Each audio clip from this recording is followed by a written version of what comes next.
The Oklahoma Sports Grind podcast is presented to you by our sponsors, Fallout Sports in Norman, Oklahoma. Visit falloutsports.com. XR Tickets, the latest in all concert and sports athletic events nationwide. xrtickets.com. And Rapid Service Center in Midwest City, Oklahoma. Visit us online at rapidautorepair.com.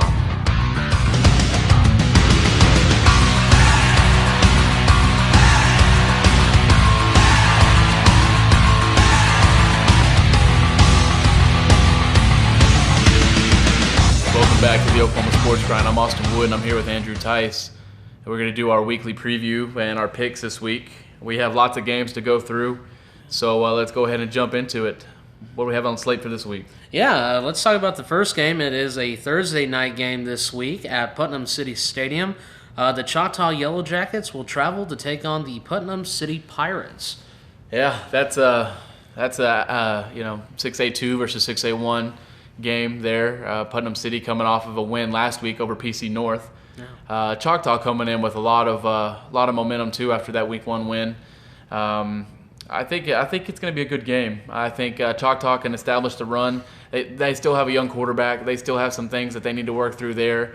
I think the running game is going to be huge between Tyrell Bell and Sean Thompson, getting them both integrated in there and then allowing the passing game to open up. I'm going to go with it. It's going to be a close game, I think. I think Choctaw pulls it out on the road. I'm going to go 35-31. All right, well, okay, that's a good one. I'm gonna agree with you. I have Choctaw winning this. A little bit less of a scoring matchup. I think the score is going to be 24-17 in favor of Choctaw. Yeah, I can see that. Low scoring game. Choctaw's defense is good. I want to see them get tested, so I'm gonna go a little bit higher score there. Definitely. Who do we have next? Well, your favorite team.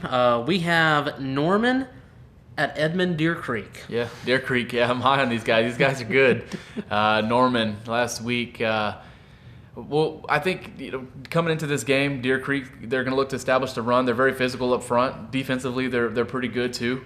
You saw what they did to Stillwater, your pick from last week. Yeah. So I'm going to go with Deer Creek in this one. And I don't know it'll necessarily be close. I think Deer Creek wins 38-14. Well, I don't know yet. I'm not jumping on the Deer Creek bandwagon yet. So I'm gonna say Norman. 31, Edmond Deer Creek 17. Well, there we go. Our first toss up of the week. Yeah, there you go. Toss up. Our next game is going to be the Backyard Bowl. It will be at Chapman Stadium in Tulsa, Oklahoma, on the University of Tulsa campus, and it is between the Union Redskins and the mighty Jinx Trojans. That game to me isn't really going to be that close. I think Jinx is just too dominant. I think the game is usually close, but I don't think this game will be that close. I think Jinx gets out early, and it's going to be hard for Union to catch up. You saw what Union squandered the lead last week.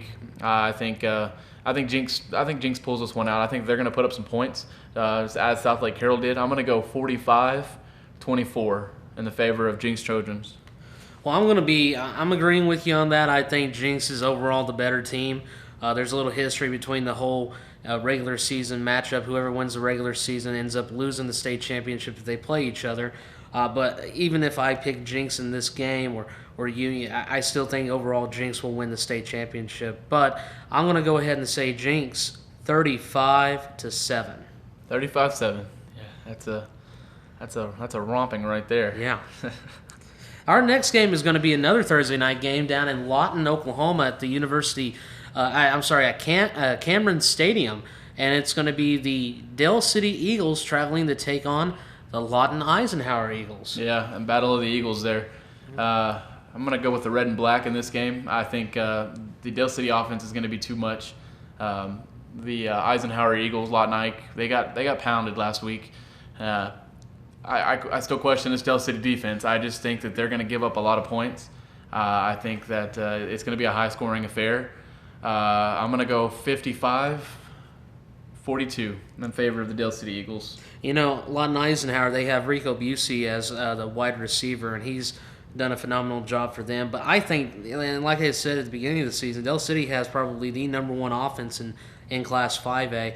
And I kind of agree with you on that one. I have Dell City winning 51, Lawton Eisenhower 27. You're going to hear the name Wilson to Cole all game long. Cecil Cole? Yeah, Cecil Cole. That kid is a star in the Phenomenal. making. Yeah. Our next matchup, and this is the reason why Dell City and Ike are playing on Thursday night, is going to be the Lawton War between Lawton High School and Lawton MacArthur. Lawton High comes in. They're one of the better teams in 6A2. We look at Lawton Mac. We see them. They won the state championship last year in 5A. They lose a lot of people. They lost a lot of people from that team. I think that they're still going to be good. They had a good win last week. I'm going to go with the 6A school, though, in this one. I think Lawton High pulls it out, and I'm going to go Lawton High 35. I'm going to go Lawton Mac 31. I agree with you on that. I do think Lawton wins this game. It's kind of like what you said earlier. They did lose a lot of guys from last season, but as a reflection of their coaching staff, which is a very good coaching staff under head coach Randy Breeze, the Wolverines pull out over the Lawton MacArthur guys. I'm going to say they win 31-30. 31-30. It's going to be a good game for sure. Definitely. Our next game going down in the class is going to be Duncan and Shawnee. Man, I told you last week we were standing on the sidelines there at Choctaw, and I told you about this Duncan Demons team. And I didn't believe him. Yeah, Coach Rose told me about this team. I talked to him a little bit before the season started, and he told me that Duncan's going to be pretty good this year. And they had a game last week in which, who did they play? Duncan, they played, I do believe, they played Guthrie. They played Guthrie. That's right. Upset of the week, really. Yeah, it was a blowout, honestly. Duncan put it to him. I think Guthrie scored late. I'm going to go with Duncan in this one. I just don't think Shawnee has enough firepower to keep up with Duncan. So I'm going to go with a final score of 28-10. Well, I said the same thing, 28-10, but you know what? Just for the heck of it, I'll go 31-10 on you. 31-10. And that is for Duncan. I'm jumping on the Duncan bandwagon, so he has me on Duncan, and I'm going all the way Duncan. There we go. All right, our next matchup is going to be Class 4A. We have Perkins Tryon traveling to McLeod. Yeah, they played last year, and Perkins put it to them. I think the same thing's going to happen again this year. Wow. I think Perkins is going to come in there and beat McLeod. I think McLeod's on the up and up. Very well coached.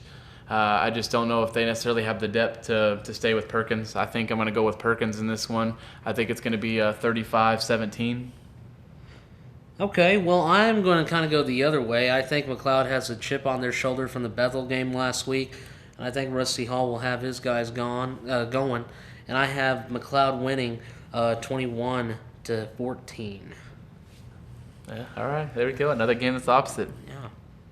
Our next game is going to be Hara versus Jones. That'll be a good game. Yeah, definitely. Hara is a very solid contender there in Class 4A. They have lots of talent there, offensive linemen that are big.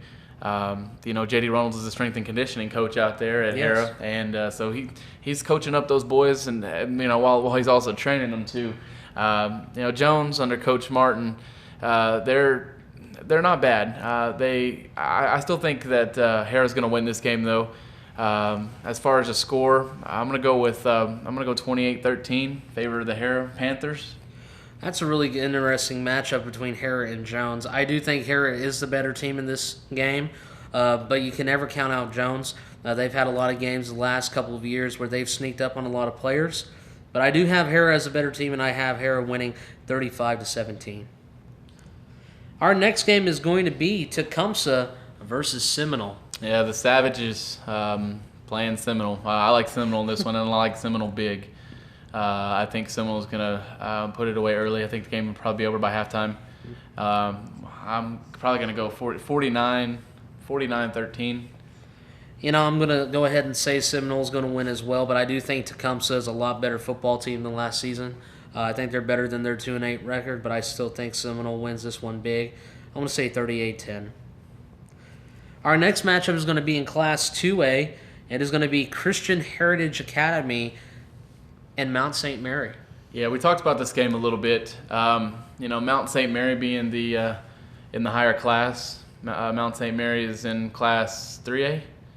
That is correct. I do believe they're in Class 3A. Yeah, so then they're taking on Christian Heritage, which is a 2A squad. I think that Coach Merrill, after having a week of preparation, I think that I'm gonna go with Christian Heritage in this game. I think that they got a chip in their shoulder after losing to McLeod in week 0. Week 1 they had the week off last week. I'm gonna go with Christian Heritage in this game. Joseph Lemieux has a big game. I'm gonna go. I think it's gonna be a good battle. Let's go 31-24. I really think Christian Heritage Academy is the better team overall in all phases of the game. I think they've had a lot of work this week. This is what Coach Merrill called their get better week, not an off week. And I think that Christian Heritage is going to win this one big, 35-3. That'll be good for Coach Merrill and them to get on the winning ways, because they have a daunting schedule coming up here soon. So they do. And we do have our high school game of the week, but before we get to that one, we do have some colleges, Austin. Let's go ahead and pick them. Let's go ahead and stay in state. Central Arkansas visiting the Boone, Oklahoma State. Well, as close as this game is not going to be, because OSU is going to come in, and I bet they're going to put it on them early. I bet you see a lot of J.W. Walsh in the second half. Probably 57-14. I'm there with you as well, Oklahoma State. Not as many points, though. I still think they got question marks, and I think offensive coordinator Mike Yursich needs to open it up a little bit more for Mason Rudolph, maybe get him downfield a little bit more. But I have the Cowboys winning 41-10 over Central Arkansas. Yeah, I got some questions about Mike Yursich. I mean, coming in from Popcorn State, wherever he came in from. Shippensburg. Yeah, there you go, Shippensburg State. Yeah, that never even heard of that. I didn't even know that was a college. Yeah. So bringing him in, Mike Gundy's got the controls up there on what he wants to do. So I just question, how well he'll be able to call a game. I mean, this is gonna be an easy game for OSU. They got more talent. But I'd really like to see him open the playbook up a little bit more. Now, you probably won't see it much just because they're playing an easy school. Yeah. But they need to get the run game going early and allow the passing game to open up. I think that's a good thing you said. Maybe they want to keep the playbook undercover because they have Central Michigan last week, they have Central Arkansas this week, Texas San Antonio next week, and I think they open up Big 12 play against Texas. At Texas. So down there in Austin. I kind of am teeter-totting both ways, but we'll see. I think the Cowboys again will win. Let's go about. How about this? This is a big game. The University of Oklahoma, the Sooners and Bob Stoops will travel to Tennessee. Yeah, good old Knoxville. That huge stadium that they got there. It's going to be really bright, really orange. I think that the running game with Samaje Perine, I think that they're going to try to stop that, and they're going to force Baker Mayfield to throw the ball and beat them. But I think that we have the receiving depth this year that we didn't have last year, and I think OU wins this one. I think it's going to be a good game. OU struggled against them a little bit last year, did pull out the victory. Tennessee's much improved. Some people are even picking them to win the SEC East, and I'm not going to go that far. I think they're improved from last year. I think this could be a high-scoring affair. I'm going to go with the Sooners, and I think they're going to put up 35. I think they win 35-24. Well, I have OU winning 33-17. I think OU is really just going to knock Tennessee in the mouth early, score fast. I think Tennessee in the second half will open it up, find a way into the end zone, but I don't think it's enough because I really think that Bob Stoops and company have a really good football team this season. I really do. We're hoping so as OU fans, just as you guys as OSU fans are hoping for a good year too. I think that both teams are poised for potentially good seasons. Some people aren't as high on OU as I think that they should be. A lot of question marks coming into the year. Once they find that rhythm, I think they'll be fine. Same with OSU. Once they find their rhythm, they're going to be tough to stop. So Absolutely. Well, let's move on to the final college game pick here. It will be the College Game Day game of the week for ESPN, and it's going to be the University of Oregon traveling to Michigan State University. Yeah, you look at this matchup, and you have very differing teams. You have a Oregon team who wants to run and gun, throw the ball, run the ball, score points, take as many snaps as they can. And then you have a Michigan State team who wants to punch you in the mouth, run the ball down your throat, and play physical Big Ten football. And I think that Oregon last week, when they played Eastern Washington, they gave up some points against them. Now, I didn't get a chance to watch the game, but kind of going back and looking through it, I think that Michigan State, if they can find a way to slow down that Oregon offense with their defense, I think it'll be I don't think it's going to be as high scoring as people think. I think we could get a final score of like 24-21 in this matchup. And I'm going to go with Michigan State in this matchup. I think that they're going to be able to run the ball. It's going to be a physical matchup, and I just don't know if Oregon is ready for that.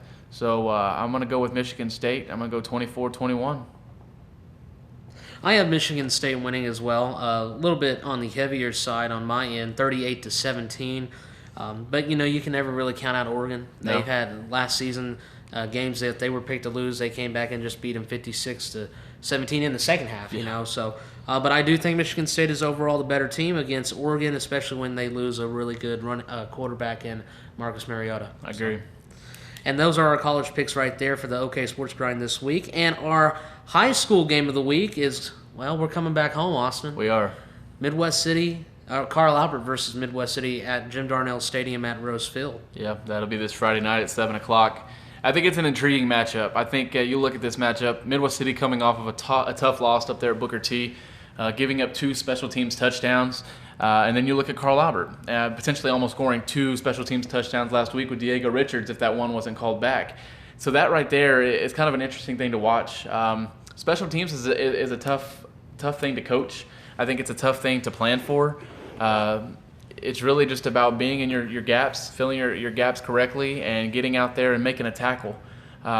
Diego Richards is tough to tackle, and I think that looking into it, I think Carl Albert will score at least one special teams touchdown. I think that was one of the areas that I think Midwest City was going to struggle in. Another thing I look at, Midwest City offensive line, very young, and didn't perform well last week. I mean, Midwest City had a total of 28 rushing yards. You look at that, and then you look at the Carl Albert defense on the flip side. Carl Albert's defense is very small, but they are fast and they are athletic. Coach Rose told me they only had one guy over 200 pounds in that defense. Wow. Yeah, that's kind of a crazy thing to look at. Most defenses have some big guys up there. Yeah. Going into the game, I think that both teams had 2 fumbles last week. Turnovers are going to be an issue in this game, I think. I think the crowd is going to be loud, hopefully. I think both sides will be packed. This is a rivalry somewhat, but they've only played 5 times in school history. Midwest City winning all 5 of those. I think that going into this game, the keys are going to be for Midwest City to establish the run, for them to not turn over the ball, and for them to play well on special teams. Those are the keys for Midwest City. Keys for Carl Albert: run the ball successfully like they did last week. Stop them on defense, because I think it's going to be tough for Carl Albert to match up with some of the size of some of the Midwest City running backs. Alik Caesar, you look at him, he's a big kid running. I think quarterback play, that's going to be another issue we look at too. Braxton Dickerson didn't have to have a big game last week, but he also was missing his best wide receiver in Mark Luster. Midwest City was missing some of their best receivers as well. What do you know about that front? What about the injury update there? Yeah, for Midwest City, Drew Wright, wide receiver for Midwest City. It is day-to-day right now, but I am looking for Drew Wright to be back into the mix this week. Definitely help out Brendan Brown, the quarterback of Midwest City. Right now, Brendan Brown's go-to guy is the backup quarterback, DeClaudio. And DeClaudio has stepped up, team leader, and said, you know what, I'll play wide receiver, and let's get out there and win some football games. And watching him on film, watching the Booker T game, you can definitely see a difference with him at wide receiver. The Brown, I talked about, who is going to be Brendan Brown's connection, who's going to be his go-to guy, and it was DeClaudio. So that connection has been made. You get Drew Wright back. You also maybe hopefully get R.J. Walker back as well into the mix at wideout. And Midwest City has a potential of definitely doing really good against the Carl Albert defense in the secondary. So right now, I think I go back to what you said. As long as Midwest City can establish a very solid running game, establish the run. Is what any basic football coach will say. Mm-hmm. That's what you always have to do. It's non-negotiable, but you don't have to talk about it. It's just something you have to do. You get more than 28 yards a game. You need to get over 150 yards this game to open up the passing game to where you throw for maybe $175 to $2. But I'm just saying right now, Midwest City, they're offensively in a really good position to see where they're at after this Booker T. Washington game. And defensively, I think that they're again, made a lot of mistakes last week. Nothing that Coach Sexton can't fix. Me and you both know that. Yeah. So the defense, I can be really interesting to see how they take on Diego at the wideout position, how they take on Mike Mitchell as the running back. Had a big game last week. Yeah, definitely. And see what they do to keep Braxton Dickerson within the pocket to contain him. I mean, what's Carl Albert's biggest thing that they love to do? Mid-zone plays, run outside, catch on the block outside, and they're gone. They're going to the house. So what can Midwest City defensively do to make sure that they can stop them and get them to run inside against big guy Warren Davis? What do you think? Yeah, Braxton him being a dual threat quarterback. I think it helps, especially. You have 3 running backs back there. Or you have 2 running backs. You got Diego that you can get the ball to, and then Braxton can run himself. So you have 4 different guys back there that can run. You can get the ball to Mark over there in space. He's even a deep threat too. He's pretty quick. He runs. He's faster than the 4.5. He's probably a 4.45 40 time. You look at him to be able to try to get downfield in that secondary. I think this is a very intriguing matchup. Now, we talked about this for quite a while, and as far as our predictions go, what do you have? What do you have in this game? Listen, I'm looking back at it historically, statistically. You say what you can about this game. It is a big game. It's a big game for Midwest City. This is something that you wish you could witness every single year because it's good for the city, it's good for school districts, and unfortunately it's not going to be like that. And that's why I think this is a very big game for the community to get out there and witness this for the very last time. Carl Albert versus Midwest City. I think it's going to be a very physical matchup. Coach Rose always has his players ready, and I do think Midwest City will win this game. I love my boys at Carl Albert. Love you guys to death, but Midwest City wins this game 28-21. Yeah, and man, we debated back and forth. We wrote down the pros and cons of both teams. We broke it down by position. Yeah. We broke it down by year, all dating back to 1977. We broke it down by coaching. Yeah, coaching. I mean, literally, we broke it down every way possible. And this is one of our toughest picks. Yeah, for hours we were just sitting there like, what do we do? Yeah, and honestly, and I think that Midwest City, they are going to be at home. They do have a chip on their shoulder, but I'm going to have to go with Carl Albert in this game. Oh. I think that the running game will get going for Carl Albert. They're probably going to load the box. They're going to make Brennan Brown beat them. With the lack of receivers, I think that Midwest City has. I think that the depth isn't there. You look at the previous years, and Midwest City has not been able to throw the ball very well. They didn't have the receivers to make plays.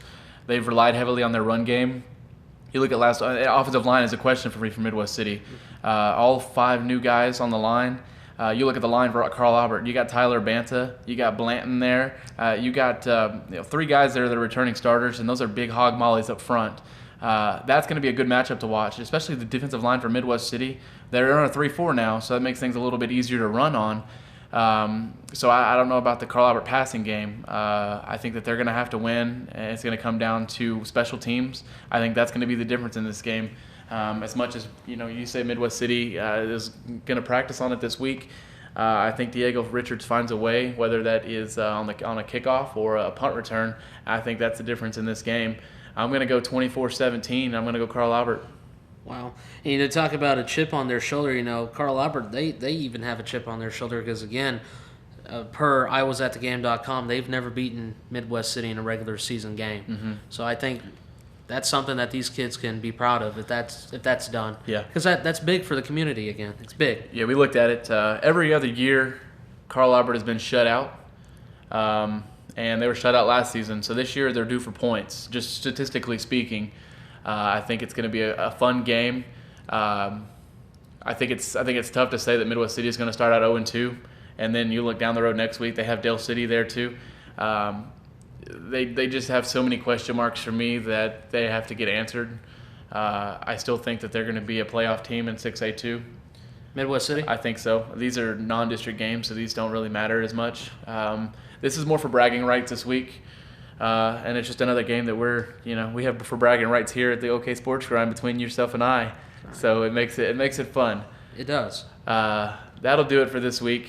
We've gone through several games. We'll keep you guys updated on our picks and our scores and stuff as well. We appreciate you guys listening. We appreciate all the support.